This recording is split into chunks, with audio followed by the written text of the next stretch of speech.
guys, welcome to our little pollinator garden that we have running alongside our vegetable garden. So first, before we get into what actual flowers I have planted in here, let's talk about why pollinators are important in the first place. So pollinators are really important to many plants. Some plants are self-pollinating, but most of them do need pollinators to actually survive and to grow fruit. And what they do is they take the pollen from a male flower and put it into a female flower, and that produces fruit. So little biology lesson for anyone there. But basically, pollinators come in so many shapes and sizes. There's bats are pollinators, and obviously bees, that's what everyone thinks of, but butterflies, moths, even like wasps are pollinators.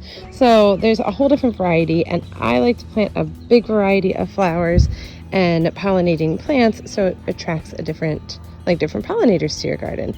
And basically what we are trying to have, I was like thinking to myself, I wish that these things were in bloom when I was showing them to you guys, but that's kind of what you want in a pollinator garden, is you don't want to have everything that blooms at the same exact time. You want it to kind of be scattered, so when certain flowers are dying off, another flower is coming out, and you are attracting pollinators to your garden all throughout the summer season.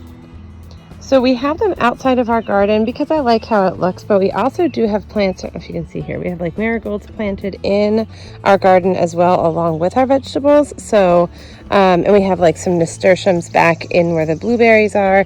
So we do have them interplanted also throughout our vegetables and our fruits, but we liked this for bringing them actually to the garden and just for making it look nicer out here too.